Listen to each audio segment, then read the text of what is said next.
like 3 or 4 years ago at reInvent, when I had customer meetings, probably like half of my meetings were with customers building data lakes on top of S3, talking about Parquet performance. And there's like all sorts of optimizations you can make to clients and to how readers work with Parquet. And some customers do really, really sophisticated things. The next year, so I guess this is probably 3 years ago at this point, we started to see some of our most sophisticated Parquet analytics customers talking about Iceberg in particular and open table formats generally. And then the 2024 year, it was like in every analytics conversation, right? Customers were voting with their feet on it and asking questions about Iceberg and OTFs.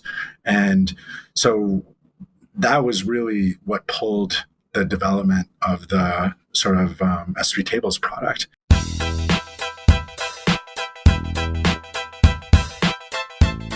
Welcome to Screaming in the Cloud. I'm Corey Quinn, and I've been angling to have a conversation like this one for a very long time.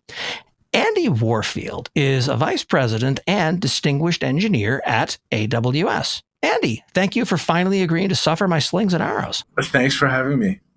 This episode is sponsored in part by my day job, the Duckbill Group. Do you have a horrifying AWS bill? That can mean a lot of things. Predicting what it's going to be, determining what it should be, negotiating your next long-term contract with AWS, or just figuring out why it increasingly resembles a phone number, but nobody seems to quite know why that is. To learn more, visit duckbillgroup.com. Remember, you can't duck the duckbill bill. And my CEO informs me that is absolutely not our slogan. So you have been working on storage for, to say it's a long time, feels like that's doing a bit of a disservice. You were a senior principal engineer at AWS for a while before, I don't know if the term is ascending, but that's the one I'm going to use, to the distinguished engineer side of the universe.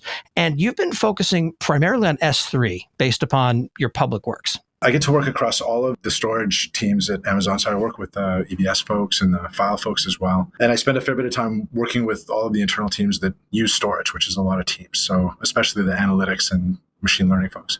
It always feels like there are interesting expressions of storage, but at least in the way that I played around in data centers, what actually was backing that was all more or less the same substrate, just presented differently. Think of a NetApp filer presenting in some cases an iSCSI mount or an NFS target or an SMB share or that was back in the days before Object Store, because I'm old.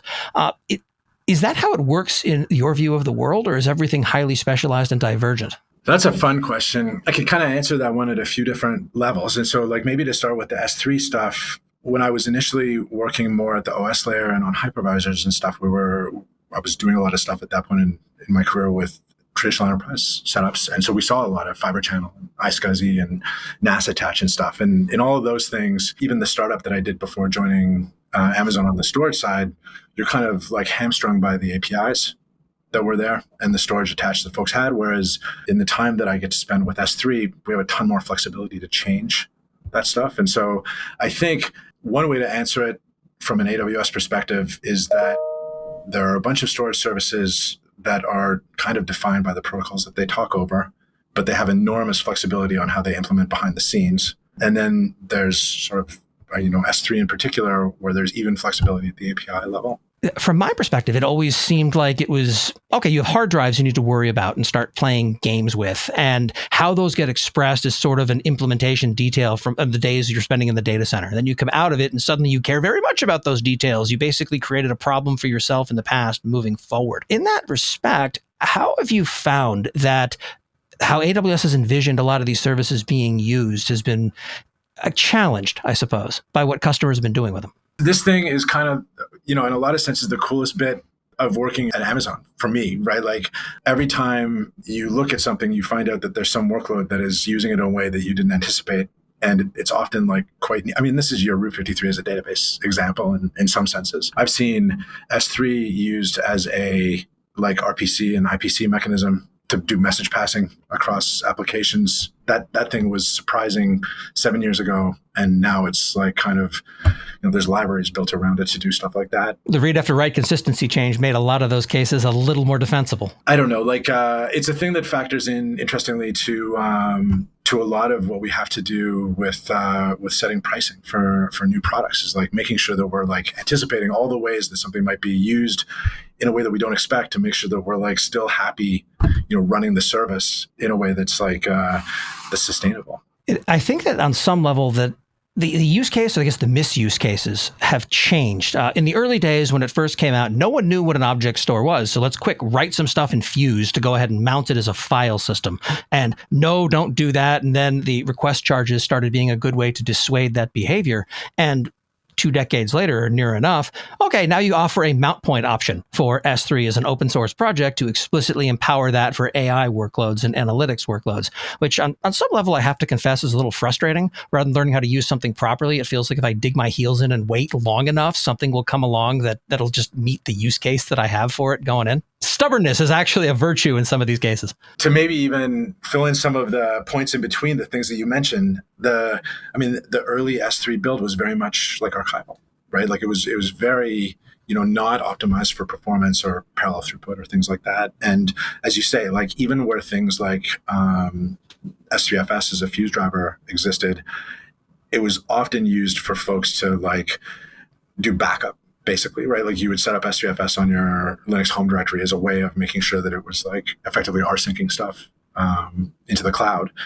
Interestingly, as we watched folks use that stuff, and we did a lot of like performance and throughput work on S3, we found that 2 things were true. One was the thing that you're saying, which is like, it'd be awesome if people work at the APIs that we build to and develop to get the best possible experience. But at the same time, there's like 40 years of file-based applications out there that, people in some cases don't even have source code for.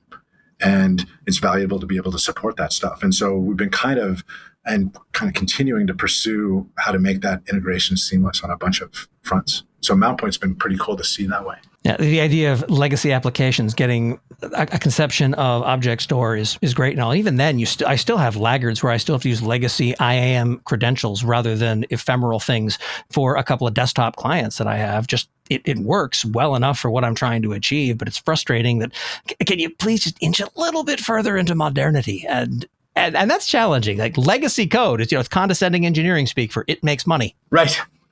Well, there's a neat thing with Mount Point. I believe you have a commit on Mount Point, actually. So you know where the GitHub is on that stuff. The team, when we put it together, had a pile of like super interesting design discussions on it. And one of the things we talked about was that where we looked at other Fuse drivers and file connectors to S3, which there are like loads of, they often kind of lean into engineering around some of the shortcomings of using an object API for file. And it leads to, like 0-byte file directory markers and a whole bunch of things that kind of like complicate the structure of your bucket, make it difficult to use with non-file clients and stuff. And so inside the Mount Point distro, there's actually like this design file where we talked about some of our tenets and the way that we wanted to engineer for it.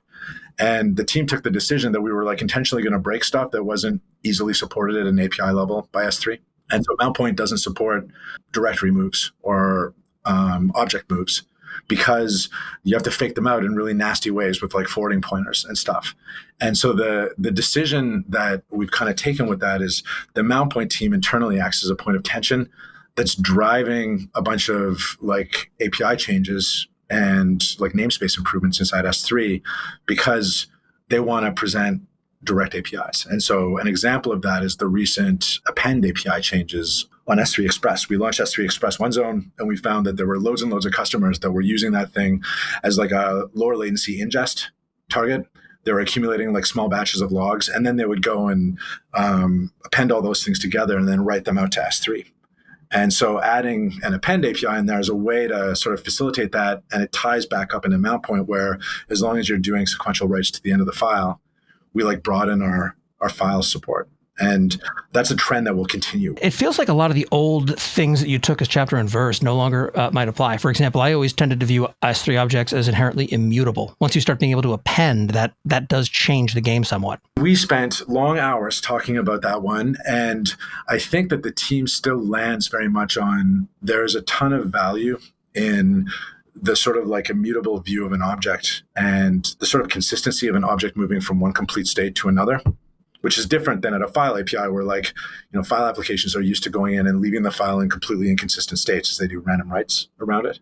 And so if you look at what we launched with the append support, it's very anchored on multi-part. And it's kind of an optimization of like copy parts being used to like sneak in appends on stuff. And so we're trying to like hold ourselves to a point where we're at least supporting an object moving from one consistent state to another instead of just becoming this completely like inconsistent sort of transient thing. S3 is probably one of the best examples I can come up with of a service where when people learn about it, they don't go back and revisit things that they once learned to validate that they're still accurate. Like the canonical example of this is having to hash the initial path of a key in a bucket, just because otherwise you wind up with hotspots and wind up with performance issues at scale. It doesn't have to do that anymore. At least is my understanding of a lot of those changes that came through about 2019 or so. We did a ton of work on the S3 index to scale up performance for those things. There are still cases where under like really high TPS that's localized or certain types of key name updates that hashing is an optimization that works. We don't like that. And so we're still working to improve it. One of the things that we actually did with the recent launch of S3 tables was an optimization internally that's exactly around this, that because we know the structure of Iceberg's naming of Parquet files, we could make optimizations on the index side to pre-partition the bucket, get a bunch more performance, and also manage the naming internally in a way that further scales up the TPS that you can get. Our timing on this is funny. Yesterday, when I was poking around on the AWS subreddit, because, it's not like I have anything better to do with my time, someone was asking about throughput challenges from an EC2 instance when putting data into S3. Like they weren't approaching anything nearing the bandwidth limits inherent to that instance type. And someone suggested that, instead of, there's a flag to use the common runtime that you can pass the AWS CLI, that I'd forgotten that existed. And yeah, it massively improves performance. Why isn't that the default these days? We're getting there. It's always the path of like, making sure that we're making defaults that don't break anything and that we're super, super confident in them. This has been totally a lesson for me working on, like a kind of, I don't know what to call it, a gold standard service like S3 relative to more research systems or startups and things. With the S3, with the CRT work. So CRT, as you mentioned, is a bunch of changes to the AWS SDKs that instead of just directly exposing the S3 REST APIs, actually add some smarts on the client side to get a pile of performance off of them. And so holy smokes, I've been at Amazon now for, I guess, about 7 years.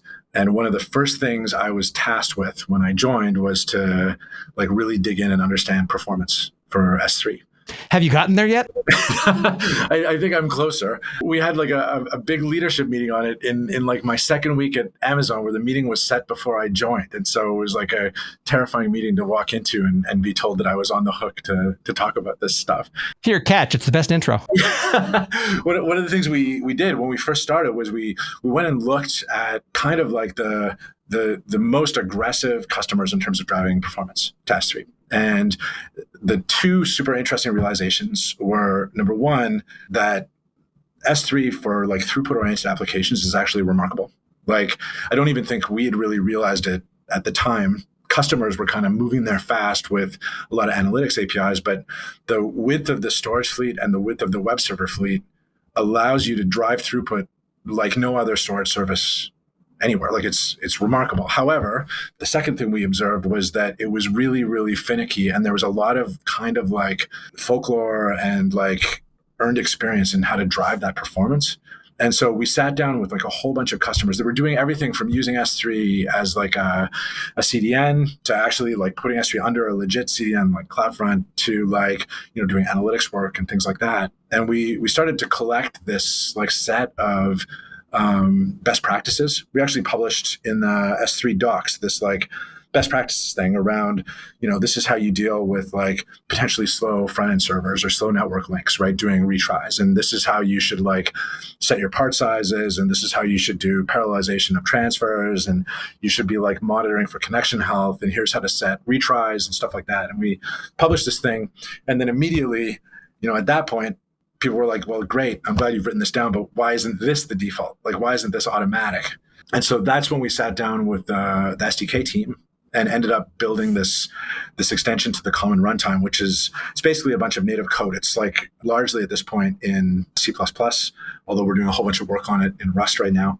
And that thing is kind of like like an event scheduler that drives S3 transfers super fast and like goes and like solicits IP addresses from DNS proactively to get you like a big width of access into the S3 fleet and stuff. And so we're progressively rolling that thing out, not just into all of the SDKs, but also into a lot of the other connectors. So Mountpoint uses it, S3A uses it for Spark and Hadoop. The Iceberg File IO client is moving to use it. And so we kind of realized with S3 that to get the performance that S3 is capable of, we would have to work really in a hands-on way with open source to drive changes closer to the clients.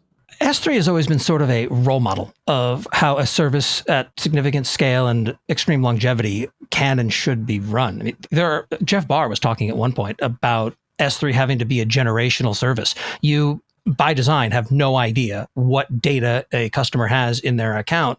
And as a result, you have to treat every last bit of it as if it were precious as a result of that. Even your deprecations have been very well considered and communicated clearly. The two I can think of off the top of my head are you can't use BitTorrent for new buckets anymore. It uses a seed automatically without some extra work. And S3 Select seems to have been replaced by Athena. Yeah, that's right. We're constantly, obviously, the first order bit is the customer. And so we're like super sensitive to not change the service in a way that's going to break stuff. And like what's going to be impacted by any change we make is kind of one of the biggest sources of friction in building everything. And it's remarkable like how many conversations that sort of like care and like custodianship steps into. But at the same time, like you say, everything that we build ends up being a point of friction for everything that we build in the future. And so with BitTorrent, we did a lot of looking at what was still using BitTorrent and did a bunch of conversations with folks and so on and decided that was a thing that we could probably let go of. Even today, when I talk about that, people are convinced I'm making it up as in service of a joke. And same with S3 Select. No one really seemed to use that in any meaningful sense. Whenever I mentioned it could do that, people thought I was confused and talking about a different service. Select is interesting. I mean, BitTorrent kind of had its day and then didn't. Select's an interesting one to me because it's actually like a really cool feature, right? Like it's the idea of doing, a degree of push down queries and optimizing that like bit of the data path, avoiding copies, especially when you really just want to do a needle in a haystack type interaction. You want to get a small bit of data out of a really large object. The challenge with Select was I don't think that we got the interfaces or the integrations exactly right. And so there were absolutely a bunch of folks that used it and loved it. And we had to work really hard to think about, like, that was a painful one. And we had to figure out how to move folks onto Athena, which, like you say, largely seems to have gone okay for folks. But that's a place where I think we may revisit, right? Like that bit of functionality is a thing that may end up, coming up in other forms with some of the analytics integrations for things like S3 tables. Which is what I want to talk about next. Here at the Duckbill Group, one of the things we do with, my day job is we help negotiate AWS contracts. We just recently crossed $5 billion of contract value negotiated. It solves for fun problems, such as how do you know that your contract that you have with AWS is the best deal you can get?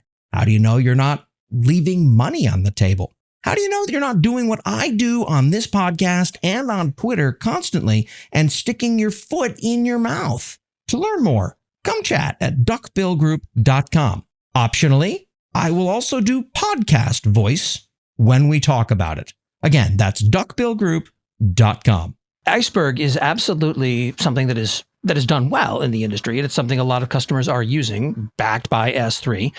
Why was that the use case that you folks decided to go ahead and turn into a native offering of the service? Why does that exist instead of, an S3 solution that's, here's how to deploy Iceberg on top of S3 the way people have been doing it until now? What changed? This bit's neat, and we're going to do other stuff in this direction in the future. So I'm going to try and talk about it, like specifically about Iceberg, but maybe hint at stuff that's coming up.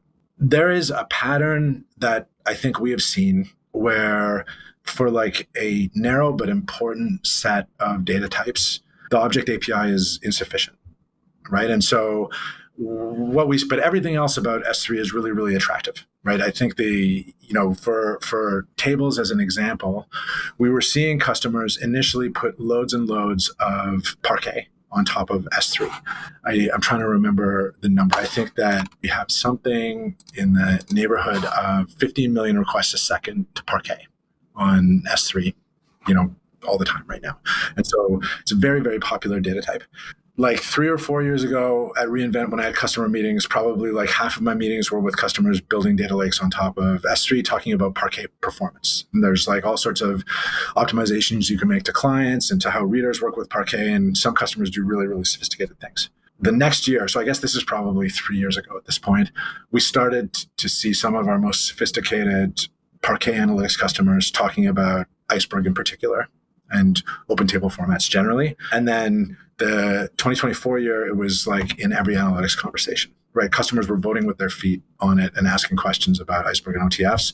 And so that was really what pulled the development of the sort of S3 tables product. The thing that we saw on it, I think it was motivated by a couple of things. One was that if you think about how Iceberg is structured, right? The reason that people are moving from plain Parquet to these open table formats is they want to be able to like mutate the data, right? Like, and there's a bunch of other like reasons in terms of snapshots and stuff like that. But ultimately, people were putting logs and warehouse style data into S3 as Parquet, but they would have to either rewrite the whole object or like add extra Parquet files. We're to store the same thing in 3 different formats. Yeah.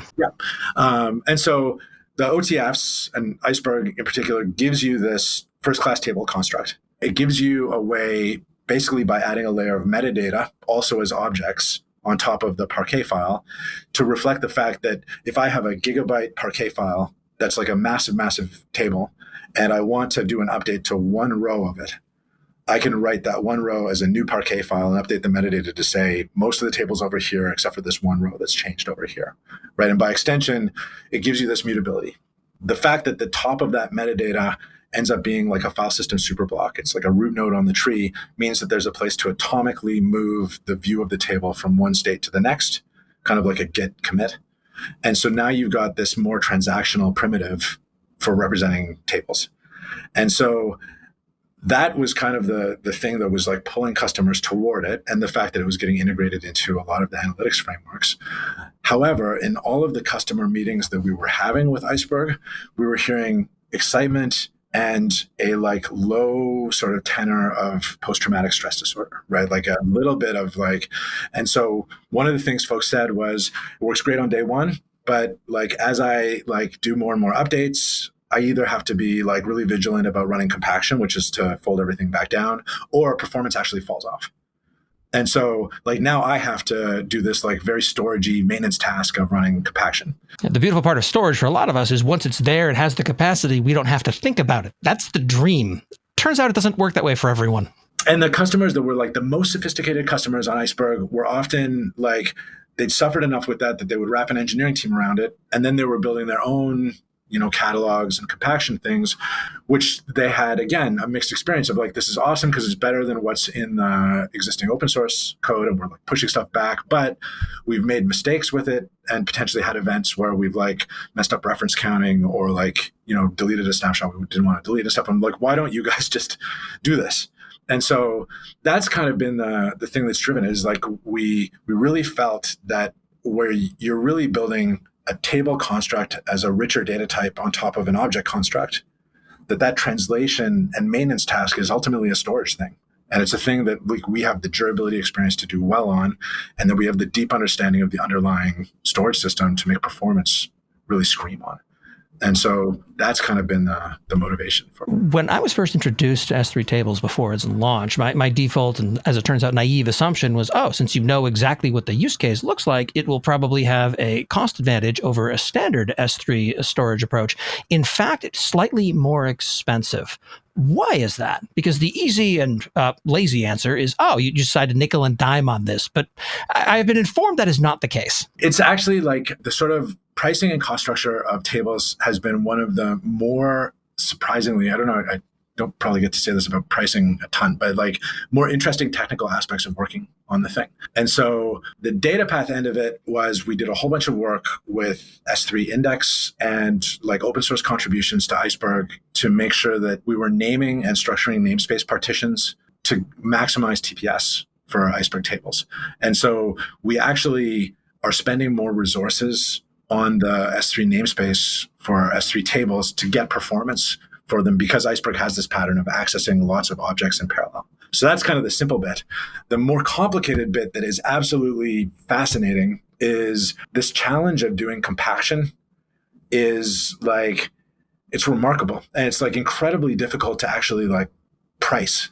And so what compaction is doing is, like I said, you've got like one giant Parquet file, possibly as an initial table. And over time, you're adding additional Parquet files. And each one of those adds a bunch of metadata files. And so you're fragmenting your data up like crazy. And the simple task of compaction is to take all of those changes, throw away the stuff that was deleted, keep the stuff that's alive, fold it into like a single or a small number of very large files so that you can get back to doing large reads of just the columns of the database that you care about, right? Maximize the sort of like utilization of your request path because that gets you like huge performance. And it also gets you like the most usable bytes read per like bytes used. The challenge to it is the way that the customer workload updates the data in the table completely changes the complexity of compaction workload to workload. So a read-only database, right, like a table that has never changed, obviously doesn't need compaction. It just kind of sits as it is. The one exception to that is you might decide to restructure that table in the background over time if you notice that the queries are accessing it in a way that the table's not well laid out to, right? Like, so you might want to do like order compaction to reorder the rows in the table in a way that speeds up queries later. That's not a thing we do now, but that's kind of an interesting direction.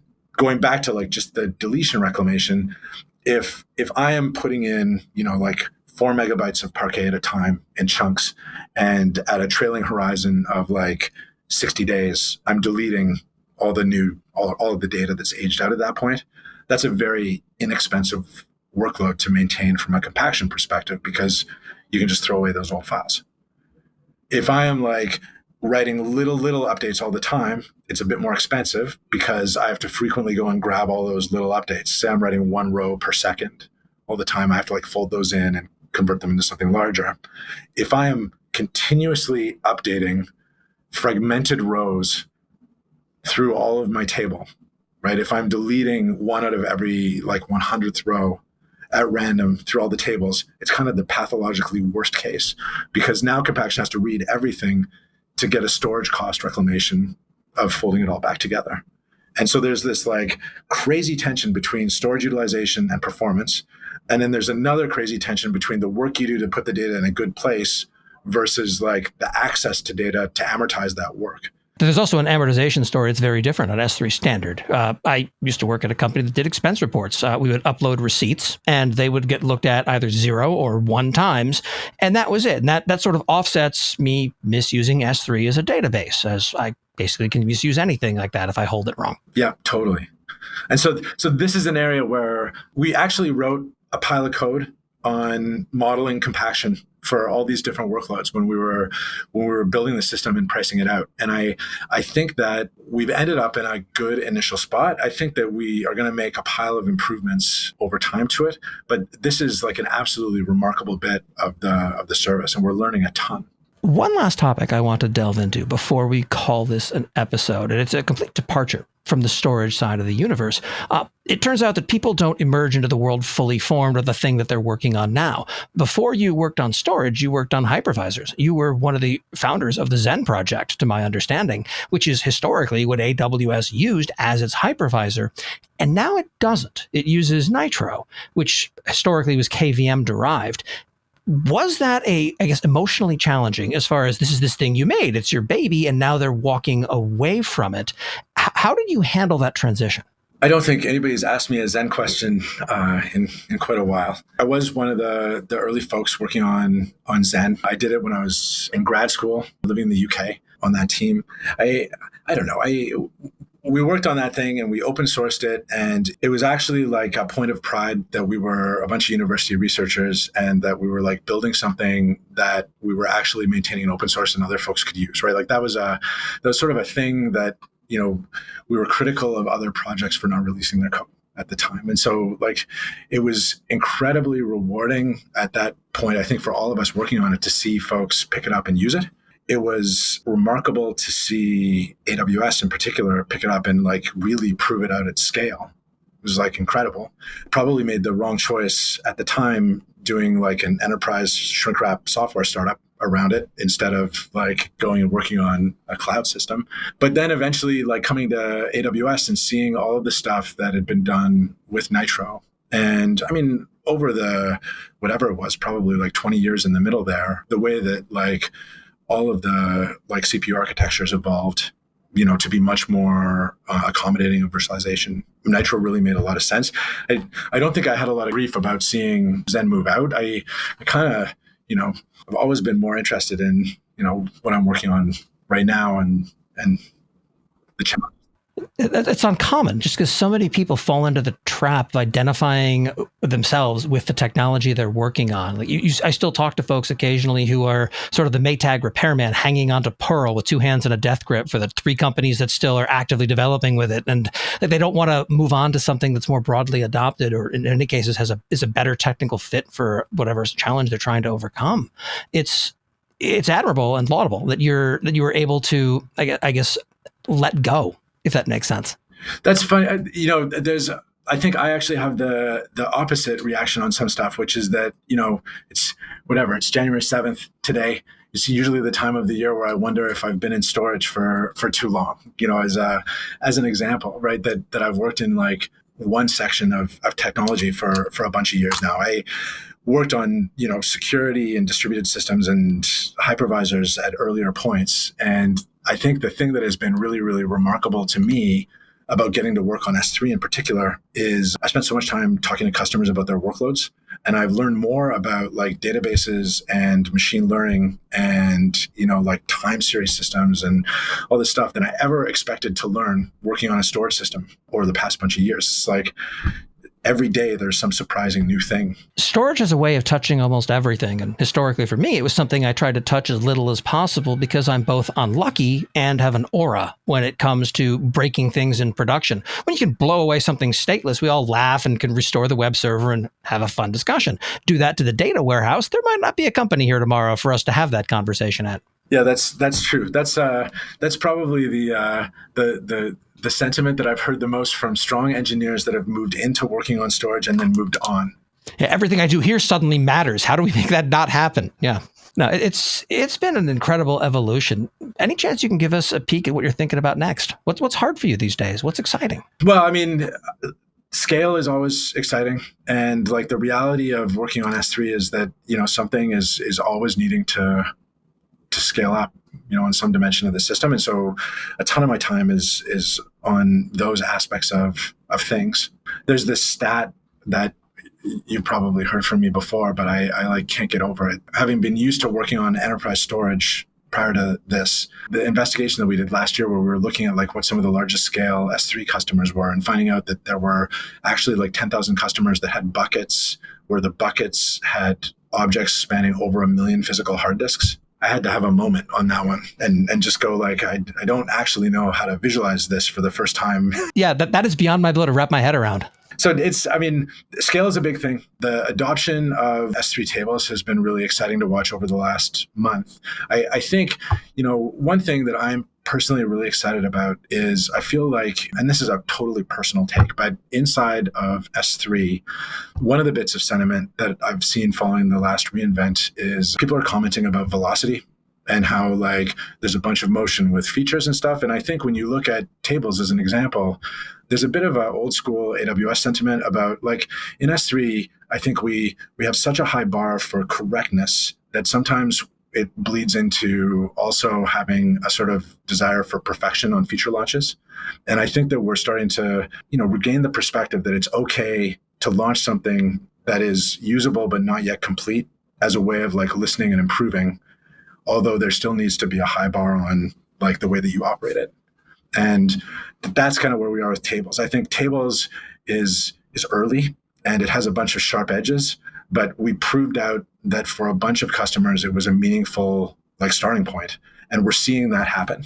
And so I'm excited to see how it goes. Sorry, I keep cutting you off. No, please. I will challenge the reticence on it in that this is exactly what I like seeing from AWS. I don't want 5 new storage services. I want feature expansion of the existing ones. And you talk about sharp edges. I won't deny that they're there, but they don't take the form of, and then it accidentally just drops all of your data and you'll never get it back. It doesn't have the disastrous failure modes. It's UX sharp edges. It's challenging to load a bunch of data in if we already have a functional Iceberg setup. This is probably better today for net new. That sort of rough edge feels a lot more addressable and the sort of thing that customers understand and can empathize with, as opposed to, well, we just got sloppy because we had to get it over the line for reInvent and ran out of time, which there are companies that do that. I don't see AWS being one of them. That bit of discipline was one of my favorite things over the past year, right? Like the team really made quick but careful compromises on stuff. And I think, especially with S3 tables, we entered reInvent with velocity. And I'm excited, looking at what's coming out over the next month-on-month plan for the thing. And so I'm super, just excited at how that feature is going to evolve over the next year. As am I. I really want to thank you for being so generous with your time. If people want to learn more, where's the best place for them to find you? They can drop me a note. I'm on LinkedIn, or they can just email Warfield at Amazon. And we'll put links to that, at least the LinkedIn part, into the show notes. Who knows what spam you'll get if we put the actual email address into something where it can get scraped. But thank you so much for your time. I appreciate it. Thanks a lot for having me, Corey. It's super fun to talk. Andy Warfield, Vice President and Distinguished Engineer at AWS. I'm cloud economist Corey Quinn, and this is Screaming in the Cloud. If you've enjoyed this podcast, please leave a 5-star review on your podcast platform of choice. Whereas if you've hated this podcast, please leave a 5-star review on your podcast platform of choice, along with an angry, insulting comment that tells me where I can download that comment from a BitTorrent endpoint.